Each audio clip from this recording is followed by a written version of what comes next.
eu achei um tal de um curso de computação forense.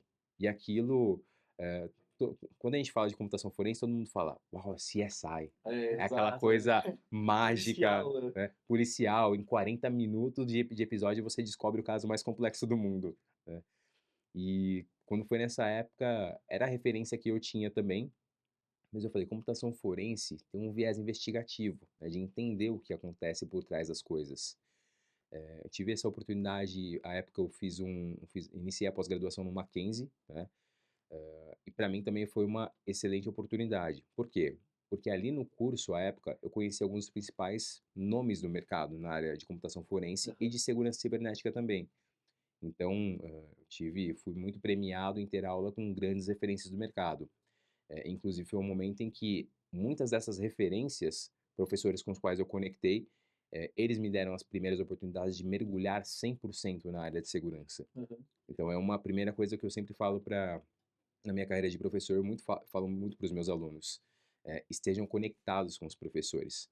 O professor que está na sala de aula, ele não está lá só porque ele tem um boleto para pagar, só porque ele quer exibir um conhecimento. Ele está lá para ajudar efetivamente. E é uma rede de contatos extremamente importante, né? Exato, é uma E a rede de primeira e mais contatos. acessível que você tem, né, no começo. Exato, vai ser a sua referência por 2 anos, 3 anos, 4 Sem anos, dúvida. seja ali o seu Né? curso de graduação.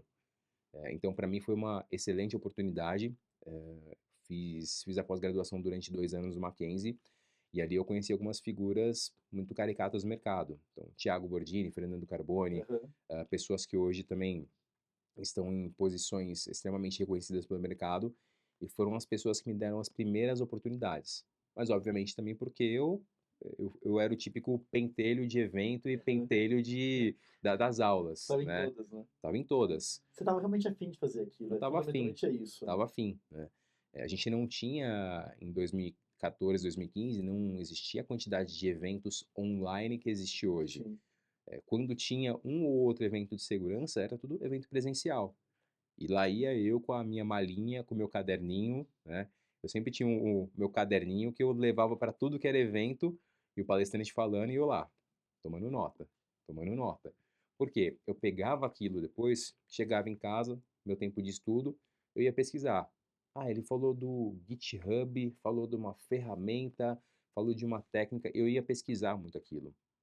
E conforme eu consegui mostrar isso para os professores também em sala de aula, que eu estava afim, de fato, que eu estava comprometido, que eu tinha um objetivo, alguns deles me deram a primeira oportunidade onde eles Sim. trabalhavam, né? E aí eu efetivamente comecei a falar de 100%, trabalhar 100% focado em segurança. Então eu saí de um tempo em que eu fazia meio de uns 50%, né? Um pouquinho segurança, mas muito mais infraestrutura, manter a disponibilidade do ambiente para o cliente, para focar 100% em segurança. E aí eu comecei a ter contato efetivamente com investigação criminal ali no meio digital, fazer uma parte de inteligência de ameaças, Aham. entender um perfil de um ator malicioso, eh, e aí fiquei durante, pouquinho depois da pós, eu fiquei esses 1 ano mais ou menos com o primeiro professor que me deu uma oportunidade, e aí eu saí para entrar em uma outra oportunidade também oferecida por um outro professor à Aham. época, né. E de novo 100% focado na área de segurança e mergulhando dessa vez 100% na área de computação forense. Então, fazendo a coleta forense nos clientes, levando isso para processar, ajudando o pessoal ali de suporte à investigação a fazer uma investigação Uhum. efetivamente, entender qual que é a história que o dado quer contar, né? Então, fazendo todo esse suporte. Fiz essa migração aí durante esses 2 anos dessas consultorias, até efetivamente 2018, também por conta dessa relação de professor-aluno de sala de aula da pós, né, e dessa confiança que foi estabelecida, eu tive a oportunidade de um professor me fez o convite para trabalhar na IBM, isso em 2018. Uhum.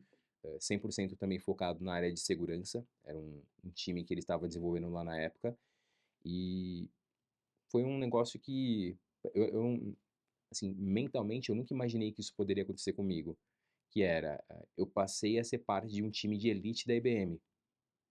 E aquilo, de novo, acho que foi muito por conta do que eu fiz no passado, É uma hiper né. conquista isso, né, cara? Traz muita É, satisfação pessoal isso. exato.